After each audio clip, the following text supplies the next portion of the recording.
లూకా శుభవార్త 3వ అధ్యాయము 3వ వచనం నుంచి. అతడు వచ్చి పాప క్షమాపణ నిమిత్తము మారు మనసు విషయమైన బాప్తిస్మము పొందవాలని యోర్దాను నది ప్రదేశమంతటా ప్రకటించుచుండెను. ప్రభు మార్గము సిద్ధపరచుడి, ఆయన త్రోవలు సరళం చేయుడి. ప్రతి పల్లము పూడ్చబడును, ప్రతి కొండయు మెట్టయు పల్లము చేయబడును.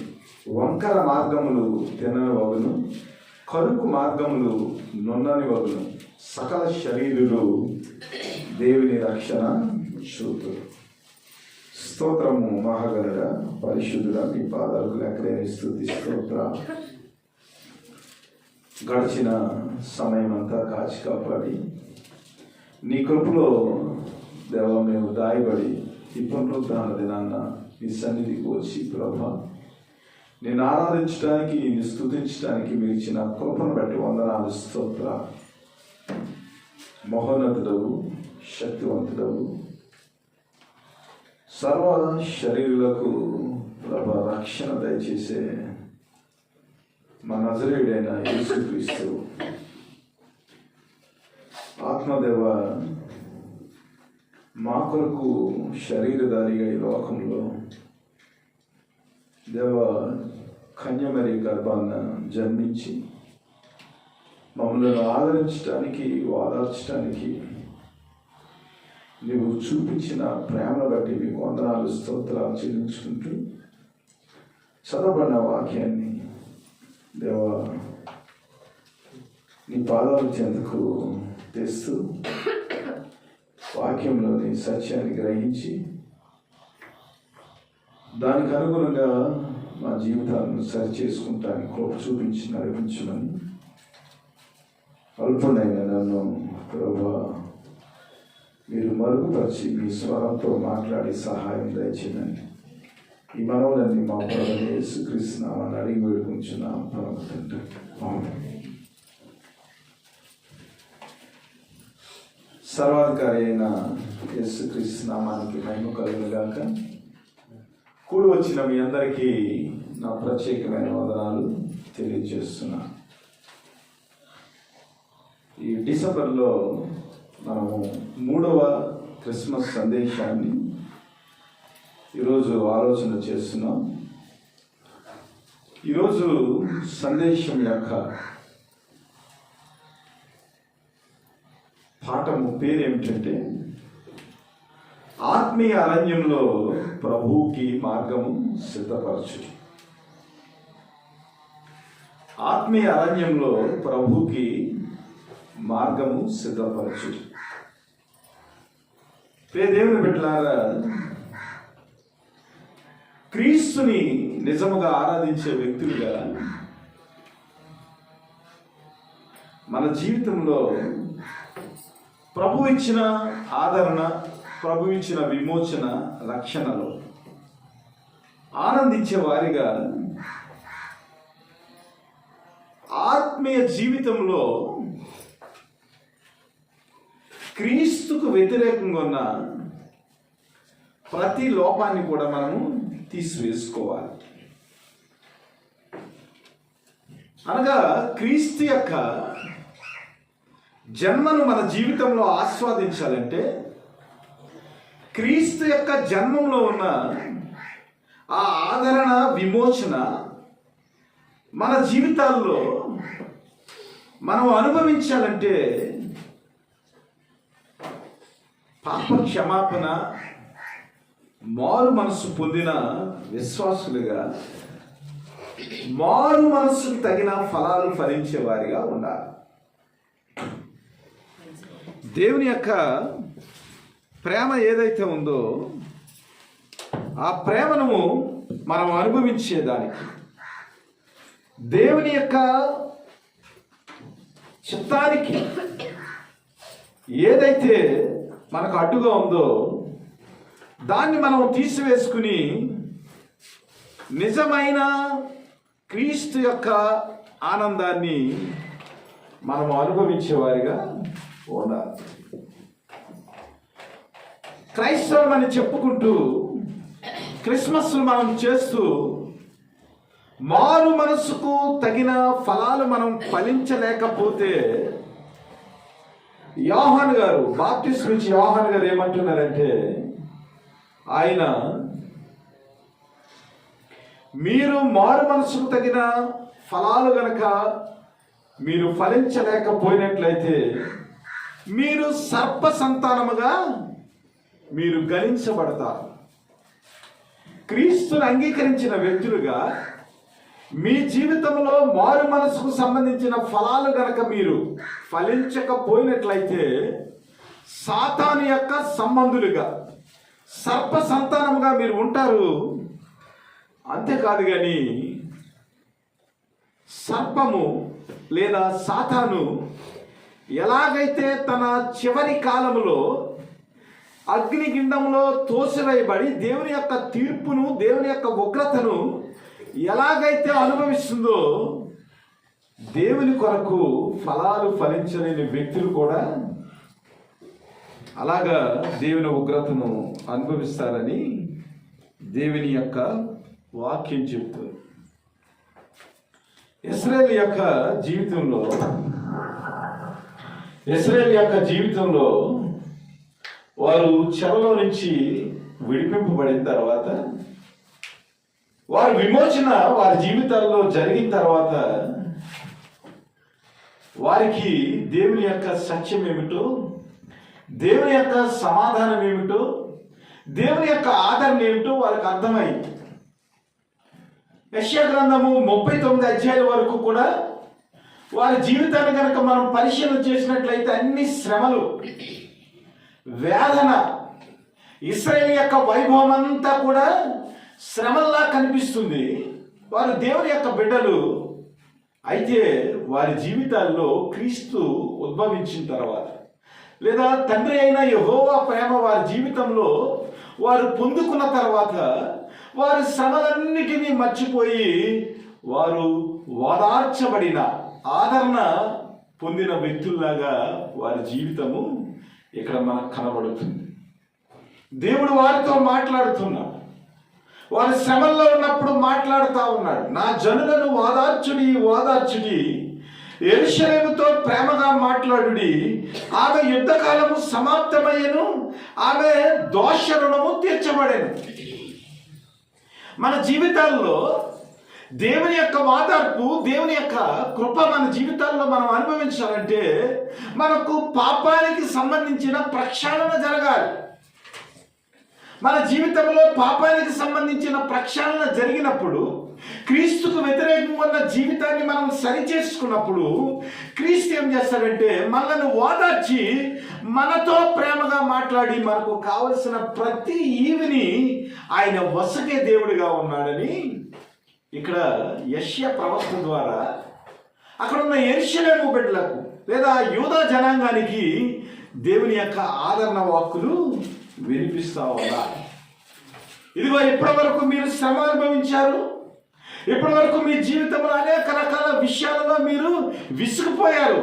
కానీ మీరు అనుభవించినది ఏదైతే ఉందో అది దేవుడు చూశాడు. మీ పాపానికి ప్రాయశ్చిత్తం జరిగింది, మీ యుద్ధకాలము సమాప్తమైంది, మీ దోష రుణము తీర్చబడింది. కాబట్టి ఇక నుంచి మీరు క్రీస్తు యొక్క ప్రేమకు అర్హులుగా మీ జీవితం కట్టబడుతుందని వారికి ఏం చేస్తుందంటే ఆదరణకరమైన మాటలను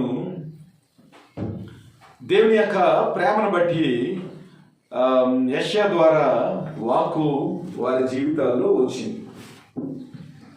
యెహోవా చేతి వలన ఆమె సమస్త పాపముల నిమిత్తము 2 అంతలు పొందినను సమాచారము ఆమెకు ప్రకటింపుడి. ఇదిగో మీ జీవితంలో మీరు చేసిన దానికి 2 అంతల శ్రమ వచ్చేసింది. కాబట్టి మీరేమి ఇంకా భయపడవలసిన పని లేదు. కానీ దేవుని యొక్క ప్రేమను అనుభవించడానికి మీరు సిద్ధపడండి, ఆలకించుడి. అడవిలో ఒకడు ప్రకటించుచున్నాడు ఎట్లనగా, అరణ్యములో యెహోవాకు మార్గము సిద్ధపరచుడి, ఎడారిలో మా దేవునికి రాజమార్గము సరళము చేయుడి. ఇదిగో మీ దోష రుణం అంతా కూడా తీర్చబడింది. మీరు విమోచించబడ్డారు, రక్షింపబడ్డారు. కాబట్టి రక్షణ పొందిన మీరు, క్రీస్తుని అనుభవించిన మీరు ఈ క్రిస్మస్ వేళల్లో క్రీస్తుని ఆరాధించే మీరు ఏం చేయాలంటే అరణ్యములో యెహోవాకు మార్గము సిద్ధపరచాలి, ఎడారిలో మా దేవునికి రాజమార్గము సరళము చేయాలి అంటున్నాడు. అనగా మన ఆత్మీయ జీవితంలో ఒకవేళ అరణ్యం లాంటి ప్రదేశాలు ఏమన్నా ఉన్నవేమో, దేవుడు మన హృదయంలో ప్రవేశించలేని పరిస్థితులు ఏమైనా మన హృదయంలో ఉన్నవేమో, మన జీవితం అంతా ఎడారిగా ఉన్నదేమో. కాబట్టి పరలోక రాజైన ప్రభువు మీ హృదయంలోకి రావాలంటే, ప్రభువు వచ్చినప్పుడే మీ హృదయంలో ఆదరణ వస్తుంది, ప్రభువు వచ్చినప్పుడే మీ హృదయానికి విమోచన వస్తుంది, ప్రభువు వచ్చినప్పుడే మీ హృదయంలో సంతోషము సమాధానము నిండి ఉంటాయి. కాబట్టి ఆ ప్రభువు మీ హృదయంలోకి రావటానికి మీ హృదయంలో అరణ్య ప్రదేశానికి సంబంధించిన అనగా ప్రభువు మీ హృదయంలోనికి రాలేని పరిస్థితులు ఏవైతే ఉన్నావో వాటినన్నిటినీ మీరు ఏం చేయాలి? తీసివేసుకుని ఆ ప్రభువుని మీరు మీ హృదయంలో ఆహ్వానించటానికి మీ హృదయాన్ని మీరేం చేయాలంటే మంచి హృదయముగా, క్రీస్తు మీ హృదయంలో నివసించే హృదయముగా, ఆయనకు ఒక రాజమార్గము ఏర్పరిచే విధముగా మీ ప్రవర్తనను క్రీస్తుకి అనుగుణంగా మార్చుకోవాలని చెప్తా ఉన్నాడు. ఈ బైబిల్ రాయబడిన కాలంలో, ఈ వాక్యము రాయబడిన కాలంలో చాలా ఎడారి ప్రాంతం యెరూషలేమంతా, గుట్టలు, రాళ్ళు, రప్పలు. ఏదైనా ఒక ప్రయాణికుడి కనుక ఆ ప్రదేశం గుండా వెళ్ళినట్లయితే ఆ వ్యక్తికి శ్రమ వస్తుంది. మనం మంచి సమరయుని యొక్క వృత్తాంతం మనం విని ఉన్నాం బైబిల్లో. ఆ మంచి సమరయుడు ఏం చేస్తున్నాడు? యెరూషలేము నుంచి యెరికోకు దిగుతున్నాడు. అంటే ఆత్మీయ స్థితిలో డౌన్కి వస్తున్నాడు. ఎవడైనా ఏం చేయాలి? ఆత్మీయ స్థితిలో పైకి వెళ్ళాలి. యెరికో నుంచి అనగా ఈ లోకం నుంచి యెరూషలేముకి వెళ్ళాలి. మనం ఈ లోకంలో ఉన్న ప్రయాణాన్ని మనం ముగించుకుని పరలోకంలో ఉన్న పరమ యెరూషలేముకి మనం ప్రయాణం ఉండాలి. అనగా ఆత్మీయ జీవితంలో మనం ఎత్తుకు ఎదగాలి. కానీ ఆ వ్యక్తి ఏం చేస్తున్నాడంటే యెరూషలేము నుండి యెరికోకి కిందకు దిగుతున్నాడు. దిగినప్పుడు ఏమైందంటే ఆ వ్యక్తి జీవితంలో ఒక విపత్తు వచ్చింది. దొంగలు వచ్చారు. దొంగలు వచ్చి ఆ వ్యక్తిని ఏం చేశారంటే శుభ్రంగా మరి దోచుకుని అతన్ని కొట్టినట్లుగా మనకు కనబడుతుంది. కాబట్టి అలాంటి పరిస్థితులు అలనాడు యెరూషలేములో ఉన్నవి. కాబట్టి యెరూషలేములో ప్రభువు లేదా యెరూషలేము యొక్క రాజు ఆ ప్రాంతాన్ని దర్శించాలంటే ఆ రాజు వచ్చేదానికి మార్గాన్ని మనం ఏం చేయాలి? సరళం చేయాలి. అయితే పరలోకమందున్న ప్రభువు మన దేవుడు, ఆ దేవుడు మన హృదయంలోకి వచ్చేదానికి మనం కూడా ఏం చేయాలంటే మార్గాన్ని సరళం చేయాలి. అనగా మన హృదయాన్ని వాక్యముతో మనం కడిగి ప్రభు యొక్క సన్నిధి మన జీవితంలో అనుభవించేదానికి మన హృదయాన్ని ఆయనకు సమర్పించే విధముగా ప్రభువు మన హృదయంలో నివసించాలంటే మన హృదయము ప్రభువు నివసించేదానికి ఎంత అనువుగా ఉండాలో అంత అనుకూలమైన హృదయాన్ని ప్రభువుకి మనం ఇచ్చేవారిగా సమర్పించేవారిగా ఉన్నప్పుడు ఏమవుతుందంటే క్రీస్తు యొక్క ఆ సన్నిధి మన హృదయంలోనికి వస్తుంది. కాబట్టి దేవుని యొక్క ప్రత్యక్షత, దేవుని యొక్క ప్రేమ, దేవుని యొక్క వాదార్పు మన జీవితంలోనికి రావాలంటే నిజమైన పశ్చాత్తాపంతో కూడిన జీవితాన్ని ప్రభు పాదాల చెంత మనము కుమ్మరించాలి. మన జీవితంలో ఏ అవిధేయతలు ఉన్నావో, మన జీవితంలో క్రీస్తుకు వ్యతిరేకంగా జీవించే జీవితం ఏదైతే ఉందో, క్రీస్తుకు వ్యతిరేకంగా జీవించే క్రియలు ఏవైతే ఉన్నావో అవన్నిటినీ తీసివేసుకుని మన దేవునికి మన హృదయాన్ని అర్పించేవారిగా, ఆయన మన హృదయంలో నివసించటానికి మనము ఈ హృదయం అనే ఈ మార్గాన్ని సరళం చేసేవారిగా మనం ఉండాలి. కాబట్టి ఈ విషయాలన్నీ యెషయా మాట్లాడుతున్నాడు. అందులో ప్రతి లోయను ఎత్తు చేయవలను, ప్రతి పర్వతమును ప్రతి కొండను అణచవలను, వంకరవి చక్కగాను కరుకైనవి సమముగాను ఉంచవలను. చాలా విషయాలు మాట్లాడాడు. మొదటిగా మనం చూసినట్లయితే ప్రతి లోయను ఏం చేయాలంట? ఎత్తు చేయాలంట. మన జీవితంలో లోయలు ఉన్నామండి. ఇశ్రాయేలు జీవితంలో చాలా లోయలు ఉన్నాయి. ఒక లోయ బెరాకా లోయ. ఆ బెరాకా లోయలో ఇశ్రాయేలుకి చాలా శ్రమ వచ్చేసింది. శ్రమ వచ్చినప్పుడు వారందరూ కలిసి దేవుని స్తుతించారు, ఆరాధించారు, యుద్ధం చేయలేదు. 3 దేశాల ప్రజలు అక్కడికి వచ్చేసారు. వచ్చేసినప్పుడు ఏమైందంటే భయపడిపోయాడు యెహోషాపాతు. భయపడిపోయి ప్రజలందరినీ కూడా సమకూర్చి, ఇదిగో 3 దేశాలకు సంబంధించిన వ్యక్తులు మన మీదకి యుద్ధానికి వస్తున్నారు, మనం ఏమి చేయలేం, నిస్సహాయం. కాబట్టి సమస్తము చేయగల దేవుని దగ్గర మనం ప్రార్థన చేద్దాం. మీరందరూ ఏం చేయాలంటే చిన్న బిడ్డలతో సహా యెరూషలేము మందిరానికి మీరు వచ్చేయండి. చిన్న బిడ్డలతో సహా అందరూ వచ్చండి. పాలు తాగే పిల్లలతో సహా కుటుంబాలుగా మీరు ఏం చేయాలంటే దేవుని పాదాల చెంత మనకు వచ్చిన విపత్తులు బట్టి మీరు ప్రార్థన చేసినట్లయితే దేవుడు కార్యం చేస్తాడని పిలుపునిచ్చినప్పుడు వారందరూ యెరూషలేముకి వచ్చేసి దేవుని ప్రార్థన చేసినప్పుడు వారి జీవితాల్లో విజయం కలిగింది. వచ్చిన శత్రువులు వారే చంపేసుకుని వారు ఏం చేశారంటే వెనుకకు తిరిగి వెళ్ళిపోయారు. ఒకరికొకరు యుద్ధం చేసుకుని వారికి వ్యతిరేకంగా యుద్ధం చేసుకుని ఆ బెరాకా లోయలో తమను తామే నాశనం చేసుకున్నారు. కేవలం ఇశ్రాయేలు చేసింది ఏమిటంటే దేవుని స్తుతించారు, దేవుని ఆరాధించారు, పవిత్రమైన హృదయంతో ప్రభుని వారి జీవితాల్లోనికి వారు ఆహ్వానించారు. చంటి బిడ్డలను తీసుకుని వారు యెరూషలేము మందిరానికి వచ్చినప్పుడు వారి జీవితంలో ఏమైందంటే దేవుని యొక్క కార్యం జరిగింది. కాబట్టి ఆ లోయ బెరాకా లోయ. బెరాకా అనగా స్తుతిలోయ.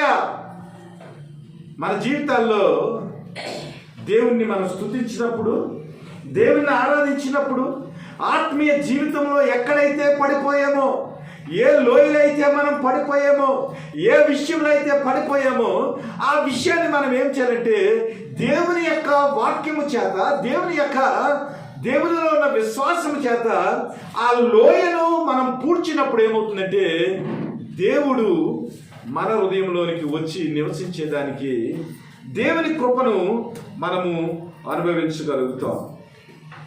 కీర్తన 68వ కీర్తన 4వ వచనం ఒకసారి చదవండి. 68వ కీర్తన 4వ వచనం. దేవుని గూర్చి పాడుడి, ఆయన నామమును బట్టి స్తోత్రగానము చేయుడి. ఇక్కడ మనకేమర్థం అవుతుంది?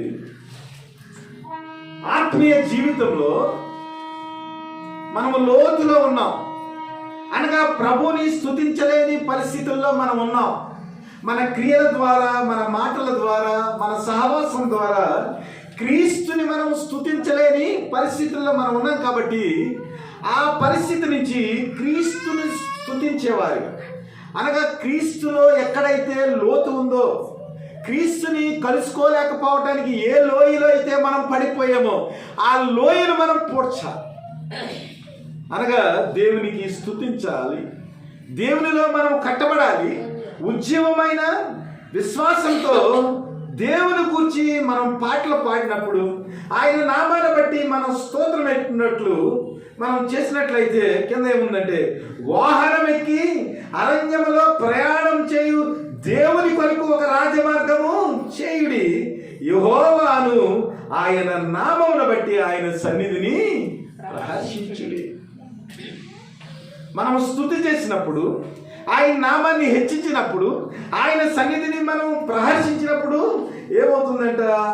ఆయన వాహనం ఎక్కి అరణ్యములో ప్రయాణం చేసే స్థితిలోనికి ఆయన వచ్చేస్తారు. మన జీవితంలో లోయ ఉన్నప్పుడు మనం ఏం చేయాలంటే స్తుతి చేయాలి. మన జీవితంలో లోటు ఉన్నప్పుడు స్తుతి చేయాలి. నాయన, నా జీవితానికి ఇది లోటుగా ఉంది నాయన, ఆత్మీయ జీవితంలో నేను ఎలాగ పడిపోయాను నాయన, ఆత్మీయ జీవితంలో నీ వాక్యాన్ని ధ్యానం చేయలేకపోతున్నాను నాయన, ఆత్మీయ జీవితంలో ప్రభువా నీ కొరకు ప్రార్థన చేయలేకపోతున్నాను ప్రభువా, నీ రాజ్యం కొరకు, నీ సువార్త కొరకు ఏ విధమైన సేవలో నేను పాలు పంపులు పంచుకోలేకపోతున్నాను. కాబట్టి ప్రభువా నా జీవితం అంతా కూడా నాయన లోయలాగా అయిపోయింది. కాబట్టి ఈ అరణ్య జీవితంలో, ఈ అరణ్యంలో ప్రభువా లోయలో నేను ఉన్నాను. కాబట్టి నాయన ఇగో నేను స్తుతిస్తున్నాను, నేను ఘనపరుస్తున్నాను నాయన, నీ నామాన్ని బట్టి ప్రార్థన చేస్తున్నాను నాయన అని మనం పశ్చాత్తాపంతో మనం ఏ లోయలో ఉన్నామో ఆ లోయ గురించి మనం ప్రార్థన చేసినప్పుడు ఏమవుతుందంటే దేవుడంట వాహనం ఎక్కి ఆయన ఏం చేస్తారంటే అరణ్యంలోనికి వచ్చేస్తారంట. కాబట్టి ఆత్మీయ అరణ్యంలో లోయను మనం పూడ్చినప్పుడు క్రీస్తు ఏం చేస్తాడంటే ఆయన వాహనం ఎక్కి ఆయన వస్తాడు. కాబట్టి భక్తులు ఏం చెప్తున్నారంటే ఆయన సన్నిధిని మనం ప్రహర్షించే వారిగా ఉన్నట్లయితే క్రీస్తు యొక్క ప్రేమను మనము చూడముంటాము అంటున్నాడు. 33 యెషయా గ్రంథము పక్కనే మనం చూద్దాం. 33 యెషయా గ్రంథము 24వ వచనం. నాకు దేహములో బాగులేదని అందులో నివసించువాడెవడను నివసించువాడును అనడు, దానిలో నివసించు జనుల దోషము పరిహరింపబడు. ఇది చాలా ఆత్మీయమైన మాట. బాధపడకండి. నాకు దేహంలో బాగోలేదని అందులో నేను నివసించనని ఎవడన్నా అంటాడండి? నాకు జ్వరం వచ్చింది ప్రభువా, నాకు జ్వరం వచ్చేసింది, నేను తట్టుకోలేకపోతున్నాను, నన్ను తీసేసుకో ప్రభువా. ప్రభువా నా జీవితంలో ప్రభువా క్యాన్సర్ వచ్చేసింది ప్రభువా, నేను భరించలేకపోతున్నాను, తీసేసుకో ప్రభువా. ఏదన్నా చిన్న సమస్య వచ్చింది అనుకోండి, ప్రభువా నాకు బాగలేదు ప్రభువా, తీసేసుకో ప్రభువా అంటా. మన దేహంలో ఏదైనా ఒక సమస్య వచ్చినప్పుడు ఆ సమస్యను పరిష్కరించుకుని ఆరోగ్యకరమైన పరిస్థితుల్లోనికి మనం నడవడానికి ప్రయత్నం చేస్తాం కదా. ప్రభా చిన్న జ్వరం వచ్చింది కాబట్టి నన్ను తీసేసుకో ప్రభా, ఇలా ఎప్పుడైనా మనం ప్రార్థన చేస్తామా? మన దేహంలో ఏదైనా బాగోలేదనుకో వెంటనే మనకు వాగ్దానం వచ్చేది, నిర్గమాకాండం 15 స్వస్థపరిచి యెహోవా నేనే ప్రభా. నువ్వు అన్నా కదా ప్రభా, స్వస్థపరిచిన యెహోవా నేనేనని నువ్వు అన్నావు కదా ప్రభా. ఆ కింద మాట మనము మానేస్తాం, పై మాట మానేస్తాం కదా. నా ఆజ్ఞలన్నీ గైకొని నా చిత్తానుసారం మీరు నడిచినట్లయితే మిమ్మల్ని స్వస్థపరిచి యెహోవా నేనే అని ప్రభు అంటే ఆ పై మాటలు మనం మానేసి ప్రభువా రాపా ప్రభువా నీవు స్వస్థపరిచి యెహోవా నీవే నేను అన్నావు కాబట్టి నాయన నన్ను స్వస్థపరిచని ప్రార్థన చేస్తాం.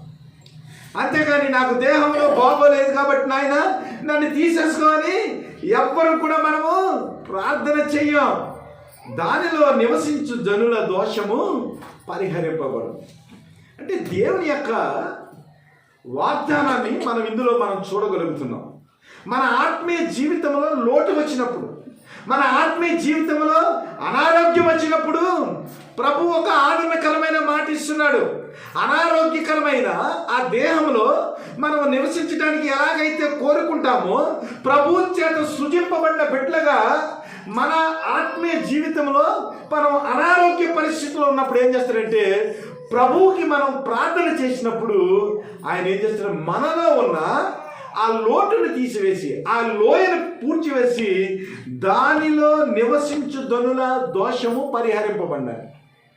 అంటే ప్రతి లోయ కూడా ఆయన పూడ్చివేసి మన దోషాన్ని తీసివేసి ఆయన ఏం చేస్తారంటే ఆయన యొక్క సన్నిధిని, ఆయన యొక్క ఓదార్పును, ఆయన యొక్క ఆదరణను మన జీవితంలో అనుభవించేదానికి కృప చూపిస్తారు. ఎలాగైతే మరి దేహం బాగోకుండా ఉన్న పరిస్థితుల్లో మనం డాక్టర్ గారి దగ్గరికి వెళ్ళి ఎలాగైతే దాన్ని మరి స్వస్థపరచుకుంటామో అలాగే దేవుని యొక్క దేహంగా ఉన్న మనం సంఘము అనగా దేవుని యొక్క శరీరము. ఈ శరీరంలో అనేక సార్లు రకరకాల లోయలు వస్తూ ఉంటాయి, అనేక సార్లు ఆత్మీయ స్థితిలో మనం పడిపోతూ ఉంటాం. నీతిమంతుడు 7 సార్లు పడినను కూడా మరలా లేస్తాడు. అనగా నీతిమంతుడు అనగా దేవుని యందు విశ్వాసం ఉంచేవాడు, దేవుడు సమస్తము చేయగలనని నమ్మేవాడు వాడు ఏం చేస్తాడంటే ఆత్మీయ పరిస్థితుల్లో లోతుల్లో వాడు ప్రాణం చేసినప్పుడు, విశ్వాసంతో ప్రార్థన చేసినప్పుడు, దేవుని శరీరముగా ఉన్న మనము, సంఘముగా ఉన్న మనము ఆయన చేత కనికరింపబడి మన ఆత్మీయ జీవితంలో ఉన్న అనారోగ్యాన్ని, అనగా దోషాన్ని, పాపాన్ని పరిహరించి ఆయన ఏం చేస్తాడంటే ప్రతి లోయను కూడా పూడ్చేవాడిగా ఉంటాడు. మనము లూకా శుభవార్త కూడా మనం చదువుకున్నాం. లూకా శుభవార్త 3వ అధ్యాయంలో యోహాను గారు ఏం మాట్లాడుతున్నారు చూడండి. లూకా శుభవార్త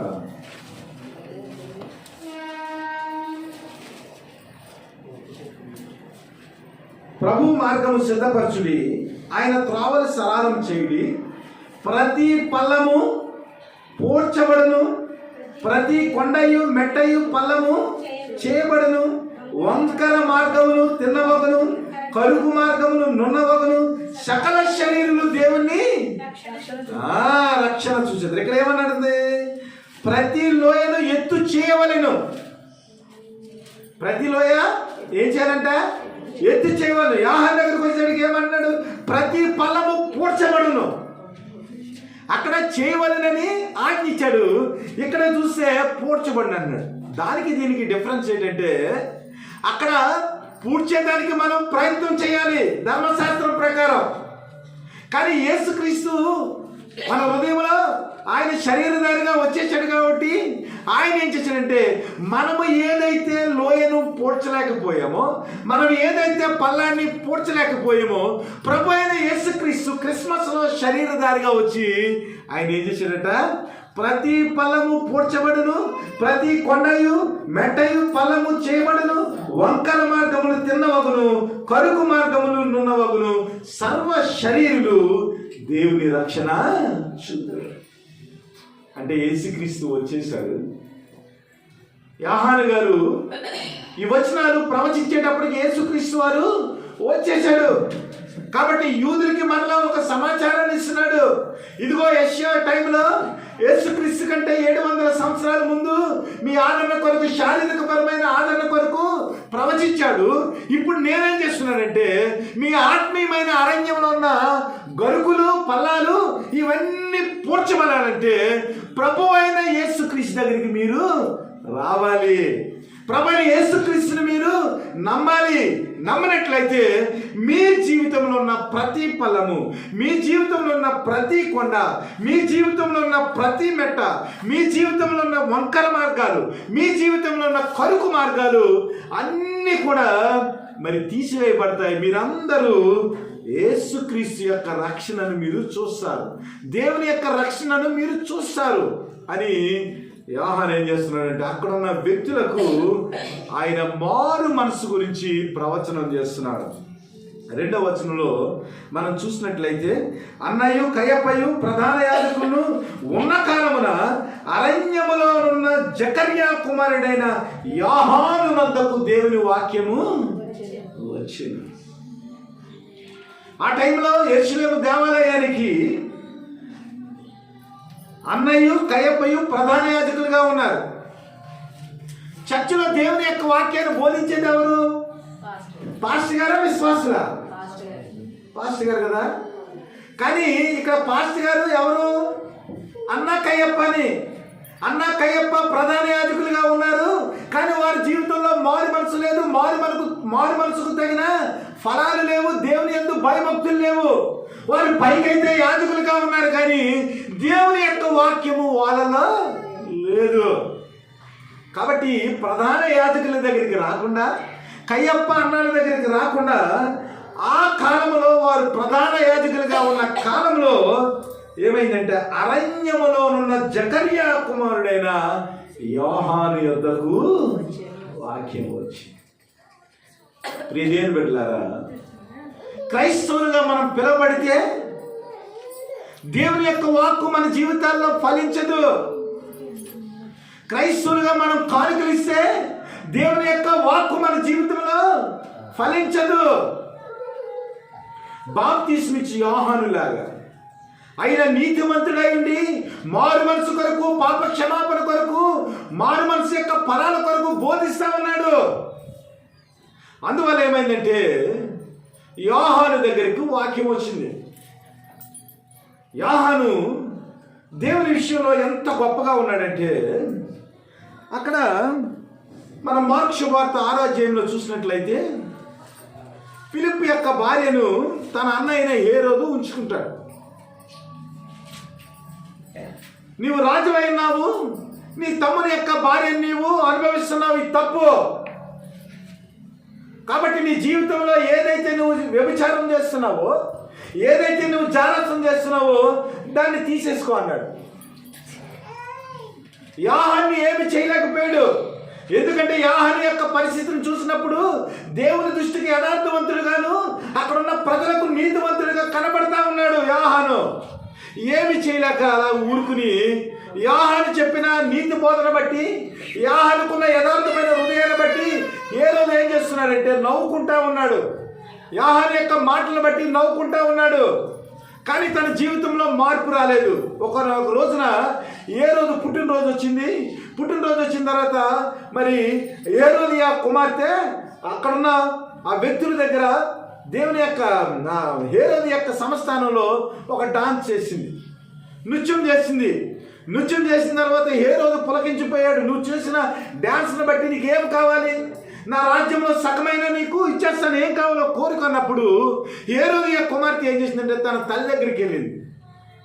తన తల్లి దగ్గరికి వెళ్ళి, అమ్మ, రాజు హేరోదు ఎలా కోరుతా ఉన్నాడు, నా డాన్స్ను చూసి నీకేం కావాలని అడిగాడు, సగం రాజ్యం ఇస్తానన్నాడు, ఏమి కోరమంటావు అంటే చెరసాలలో ఉన్న యోహాను యొక్క తల తెచ్చి నువ్వు పల్లెల్లో పెట్టి నాకు ఇమ్మని అడిగంటే వెంటనే రాజు కాబట్టి తప్పక బాధపడతాను ఏం చేసినట్టే చెరసాలలో ఉన్న యోహాను యొక్క తల కొట్టించి పల్లెంలో పెట్టి హేరోదు కుమార్తెకు బహుమానంగా ఇచ్చారు. కాబట్టి మన జీవితాల్లో నేర్చుకోవాల్సింది ఏమిటంటే, ఎలాంటి పరిస్థితుల్లో ఉన్నా దేవుని కొరకు ఆత్మీయ అరణ్యంలో దేవునికి వ్యతిరేకంగా ఉన్న ప్రతి పరిస్థితిని మనం తీసుకున్నప్పుడు దేవుని యొక్క వాక్యము మన యొద్దకు వస్తుంది. అనగా నిజమైన క్రిస్మస్ అనుభవాన్ని మన జీవితంలో మనం పొందుకోగలం. దేవుని కొరకు తన తలైనా కొట్టించుకున్నాడు, కానీ దేవుని యొక్క వాక్కును తన దగ్గరకు వచ్చిన దేవుణ్ణి తృణీకరించకుండా ఆయన ప్రకటించి తన జీవితాన్ని పోగొట్టుకున్నాడు. కానీ దేవుడు తన దగ్గరకు వచ్చినప్పుడు తృణీకరించకుండా ఆ వాక్యాన్ని యోహాను ఏం చేశాడంటే రాజు కూడా ధైర్యంగా బోధించగలిగాడు. మన ఆత్మీయ జీవితంలో ఏదైతే అరణ్య పరిస్థితులు ఉన్నావో, దేవుడు రాలేని పరిస్థితులు ఏవైతే ఉన్నావో అవన్నిటినీ మనం ఏం చేయాలి? తీసివేసుకోవాలి. కాబట్టి యోహాను చాలా ఖచ్చితంగా మాట్లాడుతూ ఉన్నాడు. అక్కడున్న వ్యక్తులతో, పరిసయ్యులతోటి, శాస్త్రులతోటి మాట్లాడుతూ ఉన్నాడు. ఇదిగో అరణ్యంలో ఒక కేక శబ్దము యెషయా ద్వారా మీకు వచ్చింది. మీరు లేఖనాలు చూసి మీరు ఒకసారి గణాంకాలు వేసుకోండి. యెషయా మాట్లాడుతూ ఉన్నాడు మీతో. యెషయా ద్వారా ఒక స్వరం వచ్చింది. ఆ యెషయా స్వరాన్ని మీకు జ్ఞాపకం చేస్తా ఉన్నాను. మీ జీవితంలో పల్లాలు, మీ జీవితంలో వంకరవి ప్రతిదీ కూడా నున్నవిగా అవి మీరు క్రీస్తు యొక్క రక్షణ మీ జీవితాల్లో మీరు చూడాలంటే మీరేం చేయాలంటే మారు మనసుకు తగిన ఫలాలు మీరు ఫలించండి.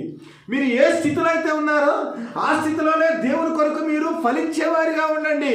లేదంటే ఇప్పుడే గొడ్డలి చెట్టు వేరున ఉన్నది కనుక మంచి ఫలములు ఫలించని ప్రతి చెట్టును నరకబడి అగ్నిలో వేయబడని చెప్పాను. అలాగైతే మేము ఏం చేయాలి? దేవుని కొరకు మంచి ఫలాలు మేము ఎలాగ ఫలించాలి? దేవుని యొక్క ఉగ్రత మా జీవితంలో రాకుండా మేము ఏమి చేయాలంటే అప్పుడు యోహాను చెప్తున్నాడు అక్కడ ఉన్న ప్రజలతో, అలాగైతే మేము ఏమి చేయవలని వాడు అడగగా, 2 అంగీలు గల వాడు ఏమీ లేని వాడికి ఒకటి ఇవ్వలేను, ఆహారం గలవాడు అలాగే చేయవలెను, సుంకరులను బాప్తిస్మము పొందవచ్చి బోధకుడా మేమేమి చేయవలనని అడుగగా అతడు మీకు నిర్ణయింపబడిన దానికంటే ఎక్కువ తీసుకునవద్దని వారితో చెప్పెను.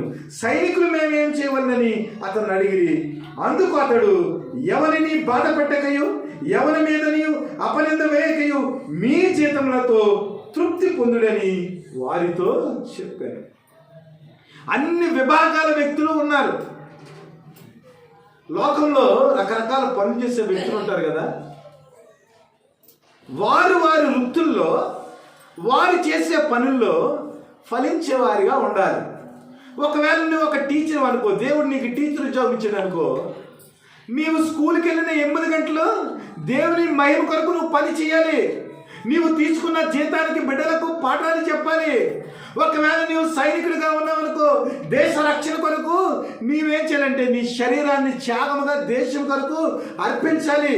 ఒకవేళ నువ్వు ట్యాక్స్ కలెక్టర్ అనుకో, ఈ యొక్క పనులు నీకు దేవుడు వసూలు చేసేదానికి అధికారం ఇచ్చాడు అనుకో, ఆ వసూలు చేసే క్రమంలో మరి ప్రజలను పీడించకుండా మరి ఏదైతే సుంకం ఉందో దాన్ని మాత్రమే నువ్వు తీసుకోవాలి. అనగా దేవుని యొక్క నియమాలు ఏదైతే ఉందో, దేవుని ప్రజలను బాధ పెట్టకుండా, దేవుని యొక్క ప్రజలను హింసించకుండా, నీ ఆత్మీయ జీవితంలో ఇతరులకు ఉపయోగకరముగా, ఇతరులకు ఇబ్బంది లేకుండా నీ జీవితాన్ని నువ్వేం చేయాలో మలుచుకోవాలి.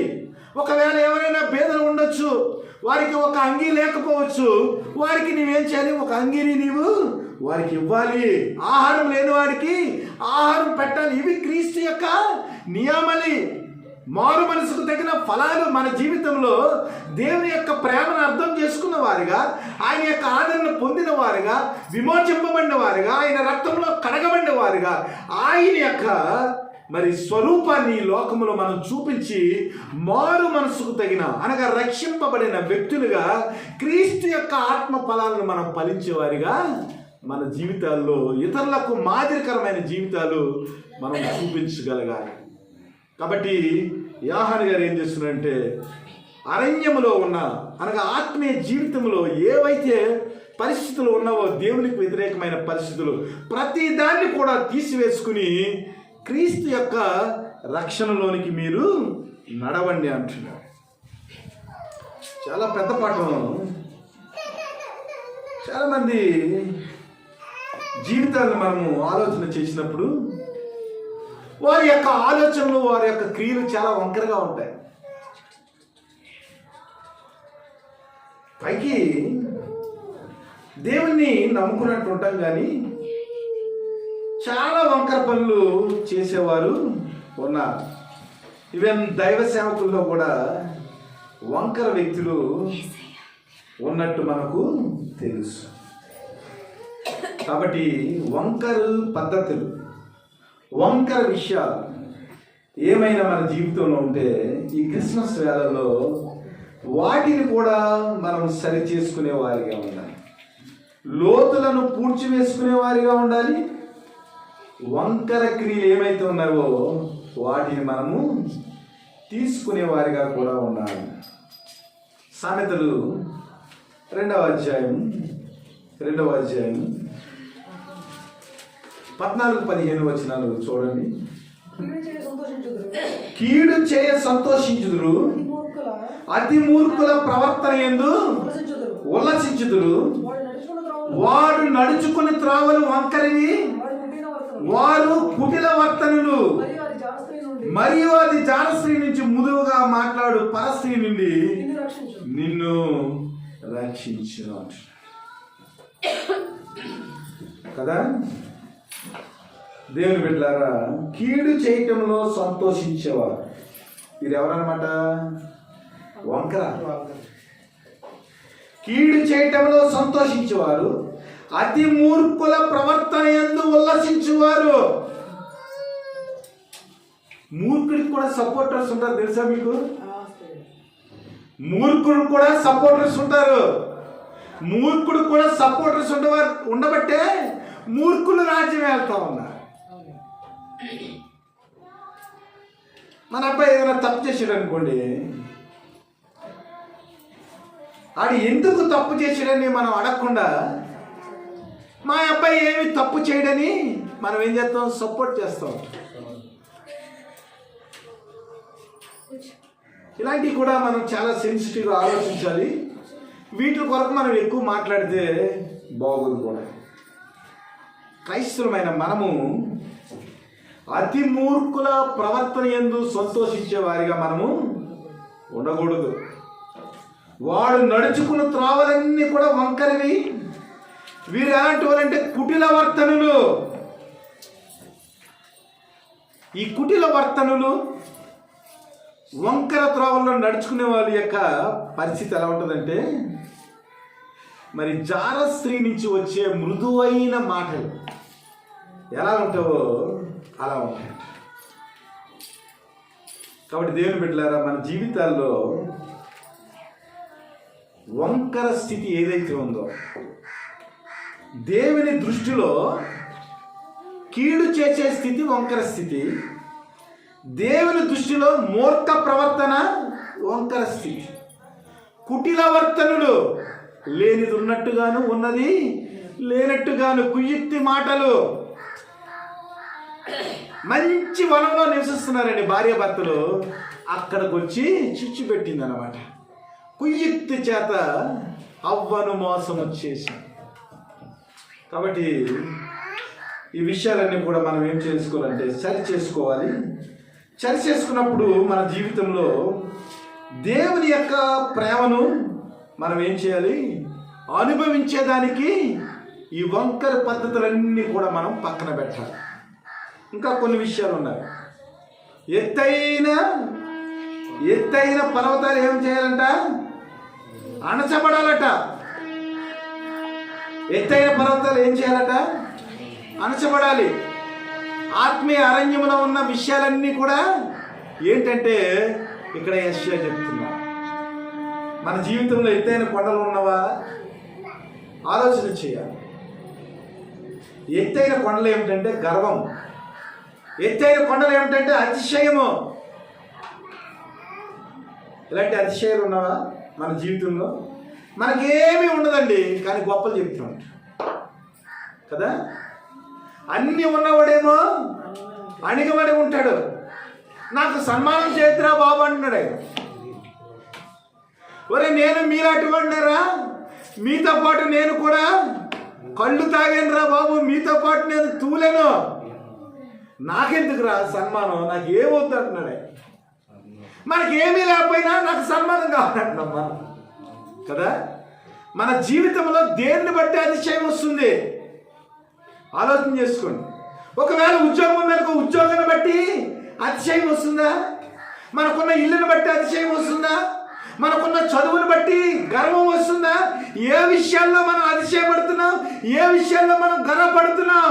యాకోబు పత్రికలో చెప్తా ఉంటాడు, ఇంతలో పుట్టి అంతలో మాయమైపోయే ఆవిరి వంటి వారు ఎందుకు మీరు డంబమైన కబురు చెప్తారు? డంబము, అతిశయము చెడ్డది. అతిశయం ఏమిటంట? చెడ్డదంట. డంబం ఏంటంట? చెడ్డదంట. కాబట్టి మనకున్న విషయాలను బట్టి మనం అతిశయించే వారిగా ఉండకూడదు. అనగా ఎత్తైన స్థితి ఏదైతే ఉందో, ఎత్తైన పర్వతం ఏదైతే ఉందో, దాన్ని ఏం చేయాలి? మనం అణిచివేయాలి. ప్రభు మన జీవితంలో రావాలంటే లోయున్నా రాడు, ఆయన గరుకున్నా రాడు, తుప్పలున్నా రాడు, రాళ్ళున్నా రాడు, అలాగే పర్వతాలున్నా కూడా ఆయన వాహనం ఎక్కువ వచ్చినప్పుడు పర్వతాల్లో దేవుని యొక్క వాహనం స్కిడ్ అయిపోయే పరిస్థితి ఉంది, ఎక్కలేని పరిస్థితి ఉంది. దేవుడు ఎక్కలేని వాడు కాదు, ఎక్కగలడు. కానీ ఆయన నీ జీవితంలో ఆయనకు మార్గాన్ని నువ్వు సరళం చేయకుండా, నీ లోతును నువ్వు పూడ్చుకోకుండా, నీ పర్వతాన్ని నువ్వు అడిచిపెట్టకుండా, నీలో ఉన్న రాళ్ళు ఏరి పారేసుకోకుండా ఆయనైతే నీ హృదయంలోనికి రాడు. కాబట్టి మన జీవితంలో ప్రతి విధమైన స్థితిలు, దేవునికి వ్యతిరేకమైన స్థితి ఏదైతే ఉందో ప్రతిదాన్ని కూడా మనం తీసివేసుకున్నప్పుడు దేవుని యొక్క ప్రేమను మన జీవితాల్లో మనం పొందుకోగలం. దీనికి సంబంధించి అనేక వాక్యాలు ఉన్నవి. మీకు మరి మెసేజ్ అయిపోయిన తర్వాత ఎవరైనా ఇంట్రెస్ట్ ఉంటే నా దగ్గర రెఫరెన్స్ రాసుకోండి. ఎందుకు మన జీవితంలో ఫలాన్ని తీసివేసుకోవాలి, ఎందుకు మన జీవితంలో గరుకును తీసివేసుకోవాలి, ఎందుకు మన జీవితంలో వంకర తీసివేసుకోవాలి, ఎందుకు మన జీవితంలో మరి కొండలను అణిచివేయాలంటే దేవుని యొక్క మహిమ, క్రీస్తు ఈ లోకానికి వచ్చిన ఆ మహిమ, ఆ ప్రత్యక్షత అయిన క్రీస్తు యొక్క స్వరూపం, నరావతారి అయిన క్రీస్తు మన జీవితంలో ఉన్న ఆ ప్రేమ, ఆయన కృపాసత్య సంపూర్ణంగా ఎందుకు వచ్చాడు, ఇదంతా మన జీవితంలో దేవుని యొక్క ఆ కంప్లీట్ గ్లోరీని మనం చూడాలంటే ఇవన్నీ చేయాలి. కింద చెప్తున్నాడు, యెహోవా మహిమ బయలుపరచబడును, ఒక్కడును తప్పకుండా సర్వశరీరులు చూచెదరు. క్రీస్తు యొక్క మహిమ బయలుదేరింది, వస్తుంది. యోహాను వచ్చేటప్పటికి వచ్చేసింది కాబట్టి పూడ్చబడి అన్నాడు. యెషయా కాలానికి వచ్చేటప్పటికి క్రీస్తు కంటే 742 సంవత్సరాల ముందున్న ప్రవచనం కాబట్టి దేవుని యొక్క మహిమ వస్తుంది అన్నాడు. యోహాను అయితే దేవుని మహిమ వచ్చేసింది, యోహాను యొద్దకు దేవుని వాక్యము వచ్చేసింది కాబట్టి పల్లాలు, లోతులు, గొరుకులు అన్నీ కూడా సరిచేయబడతాయి. అలాగ సరిచేయబడినప్పుడు సర్వ శరీరులు దేవుని యొక్క మహిమను చూస్తారు. ఒకవేళ మన జీవితంలో సరి చేసుకోవాల్సినవి మనం సరి చేసుకోలేదనుకోండి, మన పరిస్థితి ఏంటన్నది ఇక్కడ చెప్తున్నారు. ఎలాగూ జరుగునని యెహోవా సెలవిచ్చుచున్నాడు, ఆలకించుడి, ప్రకటించమని ఒకడు ఆజ్ఞించుచున్నాడు, నేనేమి ప్రకటించునని మరి ఒకడు అడుగుచున్నాడు. ఇది 2-3 స్వరాలు మాట్లాడుతూ ఉన్నాయి దేవుని ఆత్మ చేత. సర్వ శరీరులు గడ్డిని పోలి ఉన్నారు, వారి అందమంతయు అడవి పువ్వులే ఉన్నది. యెహోవా తన శ్వాసము దాని మీద ఊదగా గడ్డి ఎండును, పువ్వు వాడును. నిశ్చయముగా జనులు గడ్డి వంటి వారే, గడ్డి ఎండిపోవును, దాని పువ్వు వాడిపోవును. మన దేవుని వాక్యము నిరంతరము నిలుచును. The actual status of the human beings, మనుష్యుల యొక్క నిజమైన స్థితి ఇది. ఇదిగో పల్లాల్ని, గరుకులన్నీ సరి చేసుకోండి అని చెప్తూ ఉంటే ప్రభు ఎలాగ ప్రకటించాలి, ఏమని ప్రకటించాలి అని దేవుని యొక్క స్వరము మాట్లాడుతుంది. ఇదిగో ఇలాగ సరి చేసుకోకపోతే మనుషుని యొక్క నిజమైన స్థితి ఇదిరా నాయనా. వారు ఏదో అనుకుంటున్నారు కాబట్టి సర్వ శరీరులు దేవుని యొక్క మహిమను చూడాలి. ఎందుకంటే వారి నిజ స్థితిని కూడా చెప్పండి, దేవుని యొక్క స్థితిని చెప్పాలి. అలాగే మానవుని యొక్క నిజ స్థితిని కూడా వారు తెలుసుకున్నప్పుడు దేవుని యొక్క మహిమ ఏంటో వారి జీవితాలకి అర్థమవుతుంది. సర్వ శరీరులు గడ్డి అయి ఉన్నారు, వారి అందమంతయు అడవి పువ్వులే ఉంటుంది. ఆలోచన చేయాలి. నీవు దేవుని బట్టి అతిశయిస్తున్నావా? నీలో ఉన్న అనేక రకాల తలాంతులను బట్టి, ఈవులను బట్టి నీవు అతిశయిస్తున్నావా? సర్వ శరీరులు కూడా బాబు నీవు అతిశయించడానికి ఏమాత్రం వీలు లేదు. నీవు గడ్డి వంటి వాడు, నీ అందమంతా కూడా అడవి పువ్వులే రాలిపోతుంది.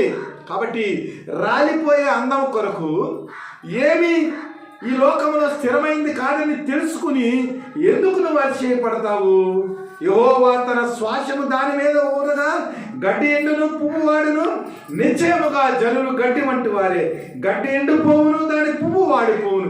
మన దేవుని వాక్యము నిరంతరము నిలిచెను. దేవుని వాక్యం ఏదైతే ఉందో అదే నిలుస్తుంది. అనగా నీ లోతును, నీ ఫలాన్ని, నీ గరుకును, నీ ఎత్తును, నీ సమస్తాన్ని నీవు గనక సరి చేసుకుంటే, ఆ సరి చేయబడిన నీ స్థితి ఏదైతే ఉందో, వాక్యం చేత సరి చేయబడిన స్థితి ఏదైతే ఉందో అది ఏం చేస్తుంది అన్నమాట, నిరంతరం నిలుస్తుంది. కాబట్టి మన జీవితంలో క్రిస్మస్ ఏ స్థితిలో మనల్ని దర్శిస్తుంది, క్రీస్తుని ఎలాగ నీవు రిసీవ్ చేసుకుంటున్నావో నీవు చూడాలి. ఇదే మాట పేతురు గారు రాసిన మొదటి గ్రంథము 1:24-25 కనపడతా ఉంది.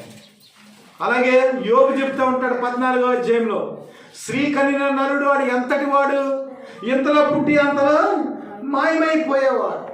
102వ కీర్తనలో కూడా అదే రాయబడి ఉంటుంది. సర్వ శరీరులు కూడా ఆవిరి వంటి వారు.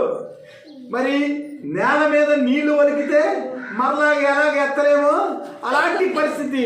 కాబట్టి మీ జీవితంలో క్రీస్తు యొక్క రక్షణను, క్రీస్తు యొక్క ప్రేమను, క్రీస్తు యొక్క ఆదరణను, క్రీస్తు యొక్క ఓదార్పును, క్రీస్తు యొక్క వాత్సల్యాన్ని మీ జీవితంలో మీరు పొందుకోవాలంటే మీరేం చేయాలంటే మిమ్మల్ని మీరు సరి చేసుకుని మీ నిజస్థితిని మీరు గమనించుకుని క్రీస్తు ప్రేమలో మీరు బలపడేవారిగా ఉండాలనేది దేవుని యొక్క వాక్యముగా ఉందని మనకు యెషయా ద్వారా ఉన్న వాక్కు ప్రభువైన యేసుక్రీస్తు పుట్టిన తర్వాత మనకి యోహాను ద్వారా వచ్చింది. యోహాన్ అనగా గ్రేస్. యోహాన్ అనగా ఏంటి? గ్రేస్. కాబట్టి క్రీస్తు యొక్క కృప యోహాను దగ్గరికి వచ్చింది.